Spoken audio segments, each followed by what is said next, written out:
Assalamualaikum warahmatullahi wabarakatuh. Selamat sejahtera.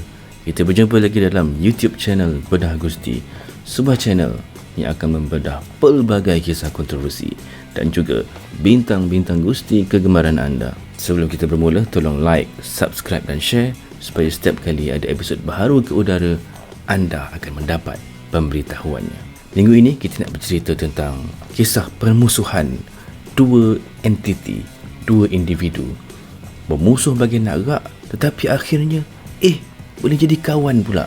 Bukan sekadar kawan, tetapi jadi partner dalam perniagaan. Siapakah individu yang nak kita ceritakan ini? Nak tahu jawapannya? Tunggu selepas ini.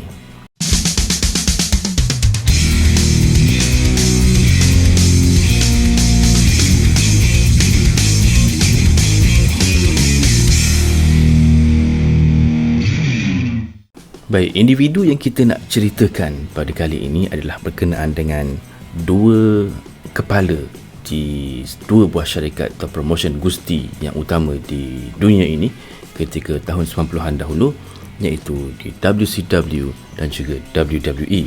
Seperti mana yang kita tahu, WWE dikawal dan diuruskan oleh Vince McMahon. Ia merupakan sebuah perniagaan turun-temurun daripada bapanya membawalah kepada dirinya.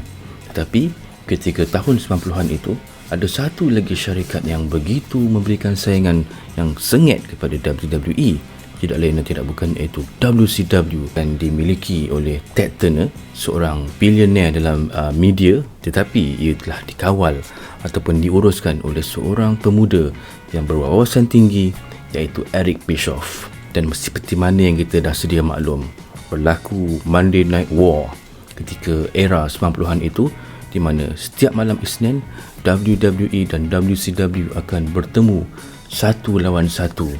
Mereka menampilkan dua acara mingguan pada hari dan waktu yang sama, di mana WWE menampilkan Monday Night Raw dan WCW pula menampilkan WCW Monday Nitro. Macam parodi pun ada juga bunyinya kan. Tapi itulah yang berlaku.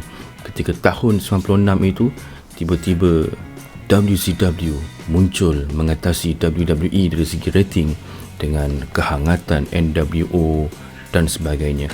Ramai peminat Gusti yang ketika itu beralih arah turut sama menyertai Kevin Nash, Scott Hall, Hulk Hogan dalam pakatan NWO mengikuti Monday Nitro berbanding WWE Raw yang setelah sekian lama mereka ikuti. Dan permusuhan di antara Vince McMahon dan Eric Bischoff ini tidak boleh disangkal lagi, kerana beberapa kali terdapat shoot antara mereka, di mana Bischoff lah selalunya akan menyerang Vince McMahon secara direct ataupun tidak. Dan atas sebab berjaya mengatasi WWE selama beberapa minggu, Eric Bischoff dengan bongkaknya mengatakan bahawa beliau telah berjaya menumbangkan Vince McMahon. Dan pernah satu ketika di tahun 1998, beliau telah pun secara terbuka membuat cabaran kepada Vince McMahon untuk muncul di acara WCW. Kata Bischoff, "Vince, aku tahu kau marah sangat pada aku. Jadi kalau begitulah, apa kata kau datang ke WCW, tumbuklah muka aku, buatlah apa saja yang kau nak. Aku bersedia untuk menerimanya." Dalam usaha Bischoff nak menarik lebih ramai lagi peminat Gusti untuk menyaksikan WCW ketika itu. Tetapi Vince McMahon jenis falsafahnya adalah perniagaannya tidak akan mengacau orang. Dia akan fokus kepada perniagaannya sendiri. Kerana itu jarang kita dengar nama pesaing-pesaing mereka disebut dalam setiap acara WWE. Dan provokasi yang dilakukan Bischoff itu sedikit pun tidak dilayan oleh Vince McMahon. Dan akhirnya di acara Slamboree tahun 1998 itu, Bischoff dah standby dah dekat gelanggang, siap dah ada security yang jaga dekat pintu nak menyambut Vince. Tapi malangnya Vince tidak muncul di acara tersebut, menandakan Vince tak layan lah. Dan mereka terus berebut tahta kejuaraan rating dalam mengejar dan memastikan rancangan manakah yang lebih diikuti oleh peminat Gusti ketika itu. Memang hangatlah Monday Night War waktu itu. Dan akhirnya pada tahun 1999, rating WCW mula menurun kerana mungkin peminat dah mula jelak dengan storyline NWO, kemudian pengurusan dan politik yang berlaku di belakang tabir menyebabkan berlaku kekecohan dan huru-hara di WCW ketika itu, mismanagement, dan WWE pula bangkit dengan menampilkan muka-muka yang lebih segar, Mankind, D-Generation X, The Rock, Stone Cold Steve Austin. Dan akhirnya WCW tewas semula kepada WWE. Itulah orang kata, kalau dah berada di atas ni, janganlah terlalu sombong, kerana kita tidak akan sentiasa berada di atas. Dan akhirnya pada Mac 2001, WCW dibeli oleh WWE setelah syarikat itu gagal mendapat kepercayaan daripada Time Warner yang merupakan pengurusan baharu yang menguruskan WCW ketika itu, dan mereka tidak mahu ada rancangan gusti dalam siaran mereka, dan terpaksalah WCW dijual kepada WWE. Walaupun ketika itu Bischoff hampir-hampir nak memiliki WCW melalui konsortium yang beliau miliki.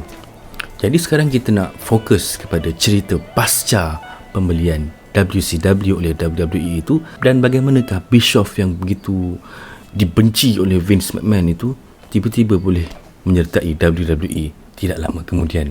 Selepas WCW dibeli oleh WWE, Bischoff kata bahawa mungkin masanya bersama dengan industri gusti profesional telah pun tamat, dan beliau rasa memang tak ada masa depan lagi dah dalam industri ini. Ketika itu beliau banyak terlibat dalam beberapa projek hiburan di Hollywood, tapi ia pun nampak macam masih sama-sama lagi. Dan Bischoff ketika pasca pembelian WCW itu dalam usaha untuk nak reset baliklah kehidupannya. Dalam bukunya Kontroversi Create Cash, Bischoff bercerita apabila usahanya untuk membeli WCW itu menemui jalan buntu, beliau telah dipintas oleh Vince McMahon. Kehidupan aku dalam pro wrestling ni dah berkecai, dah tak ada harapan lagi, kata Bischoff.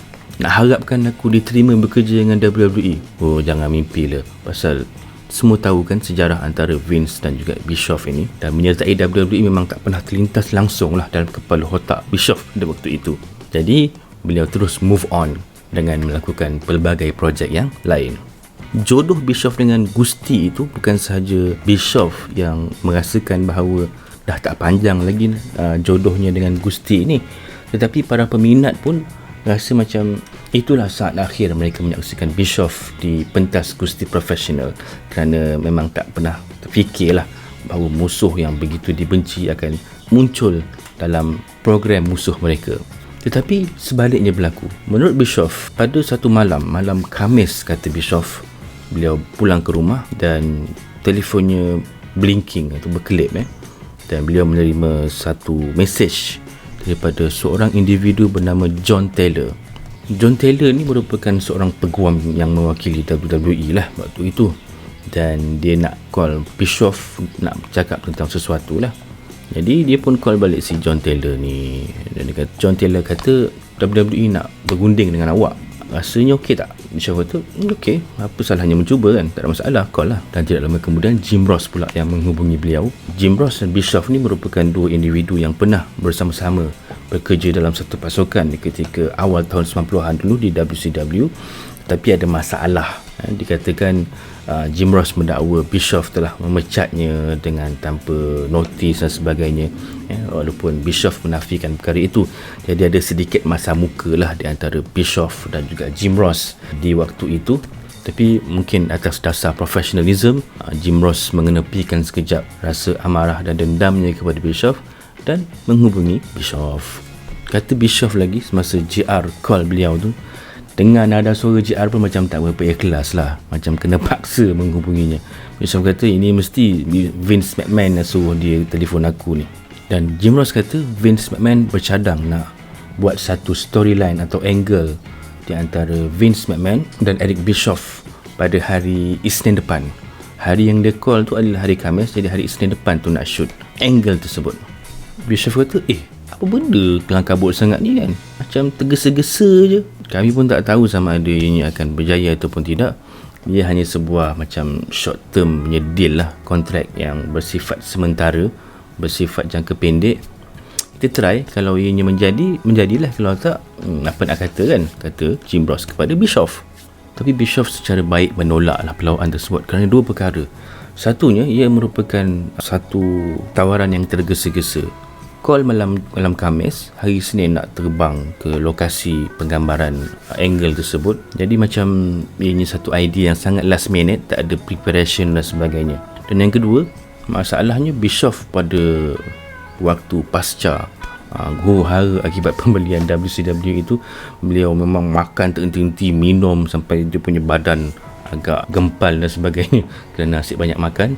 Jadi memang dah hilang shape, bukan lagi Bischoff yang kacak semasa zaman WCW dulu. Dan beliau masa itu juga tersekat dekat Wyoming, sebuah tempat yang agak rural dan hanya ada 1-2 penerbangan saja untuk travel daripada tempat tersebut. Dan ketika itu keluarganya pula baru sampai dari pelbagai pelosok tempat, ada macam ada majlis reunion dan sebagainya.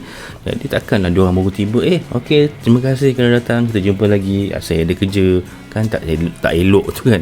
Jadi itulah perkara-perkara yang menyebabkan Bischoff terpaksa menolak tawaran WWE pada ketika itu. Jadi beliau pun call semula Jim Ross. Dia kata, terima kasih Jim di atas tawaran, tetapi mungkin kita boleh usahakan untuk masa akan datang lah. Timing sekarang macam tak berapa kena lah. Bila dia letak je telefon, dia kata itulah dia. Rasanya tak ramai orang yang berkata tidak kepada Vince McMahon dan akan menerima tawaran kedua selepas itu. Dan jadi pasrahlah Eric Bischoff ketika menghubungi Jim Ross itu. Setahun berselang, Bischoff dah pun terlibat dalam beberapa projek di Hollywood, tapi kebanyakannya tak menjadilah, dan beliau masih cuba lagi mencari tapak yang sesuai untuk memulakan hidup baharunya. Pada Mei 2002, ketika itu Bischoff sedang berada di Los Angeles. Tiba-tiba dia dapat call daripada Kevin Nash. Waktu itu Kevin Nash bergusti di WWE. Ketika ini sedang transition nama World Wrestling Federation kepada World Wrestling Entertainment. Seperti mana yang kita sedia maklum, ada pertikaian nama antara WWF, World Wrestling Federation, dan World Wildlife Fund yang panda tu. Jadi fight di mahkamah, maka yang World Wildlife Fund ni menang lah, kerana mereka dah gunakan akronim WWF tu sejak tahun 61 dulu. Jadi terpaksalah WWF, World Wrestling Federation, menyerah kalah dan menukar entiti nama syarikat mereka kepada World Wrestling Entertainment. Okey, itu cerita dia lah. Balik semula kepada cerita Nash dan Eric Bischoff tadi. Nash telefon, Eric, dengar cerita kau dapat call daripada Vince. Okey tak kalau dia call kau balik? Bischoff membalas, aku tak rasa benda tu jadilah. Dulu dia dah pernah call aku tahun lepas, tapi macam timing tak kena, jadi aku terpaksa reject lah tawaran tu. Tapi tak apalah, aku dah move on lah kan. Biarlah benda-benda yang lama tu jadi sejarah je lah kan, kata Bischoff kepada Kevin Nash. Dan Nash kata, okey lah kalau Vince call, cantik lah tu kan. Tapi kalau kata dia tak call, dah engkau ada terlanjur dekat LA ni, jomlah kita pergi minum dan sebagainya kan.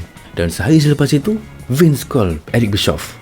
Memang agak berdebar jugalah, kata Bischoff, apabila menerima panggilan daripada bos besar WWE dan juga bekas musuhnya itu. Tapi kata Bischoff, sebaik saja beliau bercakap tak sampai seminit dengan Vince, tiba-tiba rasa gementar, rasa gemuruh itu hilang apabila Vince berkata, sekiranya lah apa yang berlaku pada tahun 2001 itu berlaku sebaliknya, WCW yang beli WWE, rasanya engkau pun mesti akan melantik aku, akan mengambil aku untuk bekerja dengan WCW. Mesti akan jadi satu pasukan yang cantik kerana dua bekas musuh bersatu semula dalam satu pasukan. Itu yang dikatakan oleh Vince dan terus mendatangkan rasa lega di hati Bischoff kerana memang tidak dapat dinafikan kebenaran apa yang diperkatakan oleh Vince McMahon tersebut. Kata Bischoff, panggilan daripada Vince itu sangat ganjil, pelik, kerana walaupun beliau hanya bercakap dalam tempoh 2 minit, tapi beliau rasa macam dah kenal Vince lama dah, kerana ia sangat friendly talking, perbualan yang sangat ramah, jadi tak ada rasa macam ada barrier di antara mereka. Kata Bischoff lagi, dia dapat rasakan Vince seorang yang empathy, dapat merasai apakah yang telah dilaluinya. Ada segi kesedihan, huru-haranya. Dia tak berkata secara direct, tetapi Bischoff dapat merasakannya. Vince juga sempat bercerita tentang apa yang berlaku masa Monday Night War dan tidak menyalahkan Bischoff lah di atas apa yang berlaku kerana ia adalah satu perniagaan dan persaingan. Jadi ia adalah profesional, jadi tidak ada sebarang isu-isu peribadi di situ. Dan Vince memahami lah. Jadi apabila selesai mereka berbual itu, Bischoff pun letak telefon.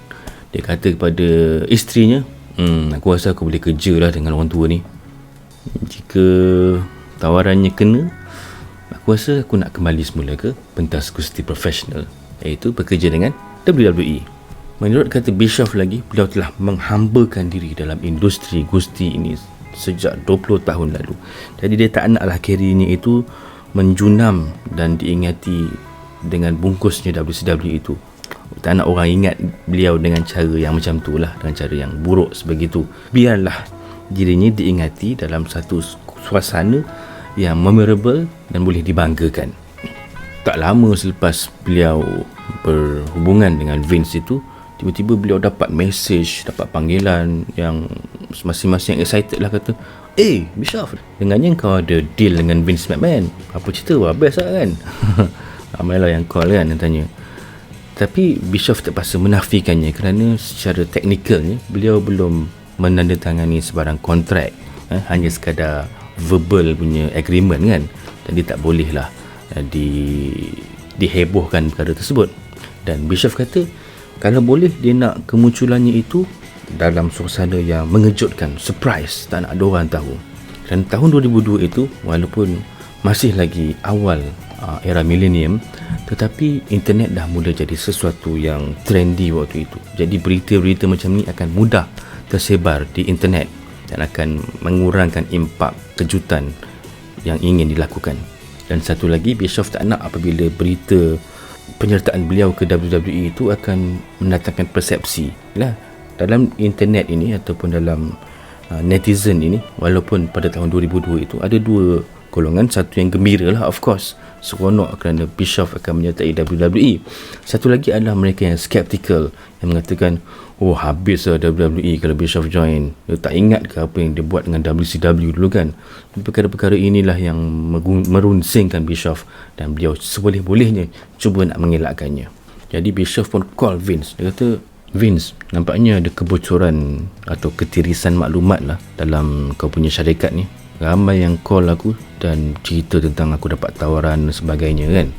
Jadi boleh tak kau gunakan kuasa kau untuk stopkan benda ni, pastikan cerita ni tidak tertiris dan tersebar kepada orang lain. Dan Vince pun bersetuju. Dan bagi nak mengekalkan rahsia itu, Bischoff kata kalaulah WWE yang book tiket, book hotel dan sebagainya, of course benda itu akan diketahui ramai, kerana ia akan bahagian akaun, mesti ada orang yang dekat dalam syarikat itu sendiri akan membocorkan perkara itu. Jadi Bischoff kata tak apa, untuk book hotel, flight ni semua biar aku book atas diri aku sendiri, atas nama aku sendiri. WWE boleh relax, claim kemudian lah kot kan. Nak mengekalkan kerahsiaan itu. Dan apabila beliau sampai di lokasi yang nak dirakamkan Raw pada hari itu, Bischoff memang merupakan seorang yang faham psikologi dalam industri ini. Kerana beliau, walaupun beliau boleh dilayan dengan VIP dan sebagainya, tetapi beliau memilih untuk bersendirian kerana nak memastikan kerahsiaan itu tetap terjaga. Ketika sampai itu, macam seorang saksi yang sedang dijaga rapi dalam satu kes mahkamah yang besar, nak memastikan tiada orang tahu di manakah lokasi beliau tinggal dan sebagainya. Semasa itu Raw akan bersiaran di New Jersey. Jadi beliau sampai ke New York City, tinggal di sebuah hotel berdekatan dengan LaGuardia Airport di situ. Dan kemudian ada satu lagi kereta yang ambil beliau dan bawa beliau ke satu hotel yang berdekatan dengan New Jersey, tetapi bukan hotel yang diduduki oleh para penggusti pada waktu itu. Dan pada pukul 2-3 petang macam tu, satu skrip diselitkan di bawah pintunya. Ada 2-3 page 2-3 muka surat skrip tersebut untuk beliau memorize, untuk beliau hafal dan ingati. Tapi biasanya Bischoff kata beliau tak hafal 100% lah, beliau hanya buat bullet point, dan dari situ beliau akan elaborate semula apa poin yang perlu disampaikan dalam promo yang perlu beliau sampaikan dalam acara itu nanti. Jadi untuk beberapa jam tu Bischoff tu lah rehearse, berlatih ke sana sini kan, menghafal skrip dan sebagainya. Kerana beliau pun fikir juga, kalau aku boleh buat bullet point tu, tapi mengenangkan ini adalah pertama kali beliau bekerja dengan WWE, script writer tu dah penat-penat tuliskan skrip untuk beliau. Jadi beliau pun cubalah untuk menyantuni skrip yang diberikan kepadanya itu dan cuba dihafal satu persatu. Dan pada pukul 7 ada satu kereta limousine sampai dan membawa beliau pergi ke arena. Tapi beliau tak terus masuk, mereka stay dekat limo tu sampai pukul 9 malam.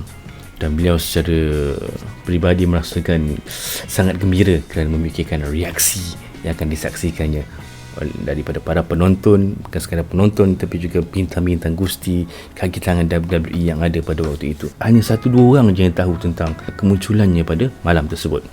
20 minit sebelum beliau dijadualkan untuk keluar, Vince McMahon datang. Dia pun duduk dalam limo itu dan mereka pun bersemuka buat pertama kali sejak tahun 1990. Untuk makluman, pada awal tahun 90-an, Bischoff pernah interview jawatan sebagai pengulas di WWE, tapi malangnya beliau tidak di-hired selepas itu. Jadi ini adalah pertama kali selepas tahun 90 itu mereka bertemu sekali lagi. Dan Vince memberikan macam satu briefing lah kepada Bischoff. Masa kau keluar nanti, Eric, aku nak kita berpelukan, big hug. Satu perasaan yang berbelah bahagi juga kepada Bischoff, kerana beliau waktu itu bersalam pun tak pernah lagi dengan Vince McMahon, apatah lagi nak berpelukan kan. Tapi Bischoff kata, sure Vince, why not, tak ada masalah, boleh je. Jadi Vince pun belah, beliau kembali semula ke arena. Dan tidak lama kemudian Stephanie McMahon pula datang kepadanya dan berkata, okay Eric, kita dah ready nak keluar. Dan kata Stephanie lagi, Eric, tak ada sesiapa pun budak-budak Gusti ni yang tahu tentang kewujudan dan kehadiran kau hari ini. Ia akan mengejutkan ramai orang. Harapnya ia tidak akan mengganggu dan buat aja kerja yang telah pun diarahkan. Mungkin kata Bischoff, Stephanie bimbang dan khawatir kerana dirinya masih lagi dalam suasana yang kelang kabut, huru-hara dan sebagainya, dan merasakan bahawa ada beberapa penggusti yang nak melakukan sesuatu yang tidak elok kepadanya. Ialah mungkin atas dendam semasa berlaku Monday Night War dulu kan. Dendam itu masih tersimpan dan dia khawatiri ia akan dilampiaskan semasa melihat tiba-tiba Bischoff yang digerami selama ini muncul di depan mata. Dan mereka pun pergilah berjalan ke gorilla position. Tapi tak tahulah sama ada ianya disengajakan ataupun tidak. Stephanie masa membawa Bischoff itu, beliau pergi ke haluan yang salah. Gorilla position sebelah kiri, tetapi beliau pergi ke sebelah kanan. Haluan yang dibawa itu menemukan Bischoff dengan lebih kurang 20 ke 25 orang penggusti yang ketika itu sedang menonton acara di dalam sebuah monitor yang besar lah. Dan muka masing-masing pada waktu itu, Bischoff biar betik, dan masing-masing terkejut, terperanjat, ketakutan, tak percaya. Ada yang muka marah, ada juga yang ketawa. Antaranya adalah Big Show. Dia berdiri, oh, aku tak percaya ni, biar betul Bischoff ada kat sini. Dan Bischoff dia just angkat tangan, okay guys, tak apa. Bila pusing balik, pergi ke gorilla position selepas itu. Dan ketika itu Vince sedang berada di pentas lah. Dia address para peminat pada waktu itu, mengatakan WWE ini perlu dirombak semula. Dan dia nakkan seorang general manager yang akan mengendalikan Raw dengan cara yang agresif, dengan ruthless aggression, kata Vince McMahon. Dan beliau kata beliau dah jumpa seorang individu yang sesuai dan cocok dengan jawatan itu. Dan lagu tema Bischoff pun kedengaran, dan Bischoff pun melangkah keluar ke arah. Bischoff kata kepada Vince, pelukan kita ni akan buatkan ramai orang yang akan pusing balik, dan tak mustahil ada juga orang yang dalam kubur pun boleh bangun balik kerana terkejut. Penonton pada waktu itu sangat terperanjat, sangat terkejut, dan mereka terdiam sekejap, tergamam seketika, dan ianya terhenti apabila Bischoff mula menyampaikan promonya. Tak sampai beberapa saat, terus kena bu oleh penonton yang menyaksikan pada waktu itu. Dan Bischoff kata, inilah reaksi yang aku nakkan daripada para penonton. Mereka mencemoh dan membu aku. Dan Bischoff kata beliau telah menemui inner heel, kejahatan dalaman yang ada pada dirinya pada hari tersebut. Dan selepas itu tidak perlulah diceritakan lagi bagaimana Bischoff mengendalikan Raw. Dan ketika awal-awal brand extension itu di antara Raw dan SmackDown, memang dirasakan ia ibarat dua entiti dan syarikat yang berbeza di antara Raw dan SmackDown. Pengulasnya lain, ahli gustinya lain, dan GM-nya lain. Ketika mula-mula itu kan, Bischoff mengendalikan Raw dan Stephanie di SmackDown. Jadi memang rasa betul-betul ada persaingan di antara dua entiti, dua jenama ini. Ia ibarat macam mengembalikan semula nostalgia Monday Night War yang pernah berlaku sebelum itu. Dan karier Bischoff di WWE, walaupun ada turun naiknya, tetapi tetap menjadi sesuatu yang diingati dan kekal terpahat dalam ingatan para peminat Gusti di dunia. Itulah dia, musuh tidak selamanya musuh. Pastinya satu hari nanti mereka akan menjadi kawan dan bekerjasama dalam satu pasukan. Begitulah juga dengan kita, kalau kita bermusuhan dengan seseorang, bermasam muka dan sebagainya, kita buanglah yang keruh dan ambillah yang jernih, kerana tak ke mana-mana pun kalau terus bermusuhan, terus akan diselubungi dengan rasa amarah, dendam dan sebagainya yang hanya akan menyakitkan hati. Buang yang keruh dan ambil yang jernih. Itulah dia cerita di antara Vince McMahon dan Eric Bischoff, dua orang yang bermusuh tetapi berkawan pada akhirnya. Baik, itu dah cerita tentang kawan menjadi lawan yang boleh kita kongsikan dan bedah pada kali ini. Terima kasih kepada anda semua yang menonton. InsyaAllah kita akan berjumpa lagi untuk sesi-sesi pembedahan yang akan datang. Terima kasih kerana menonton. Assalamualaikum warahmatullahi wabarakatuh. Bye-bye.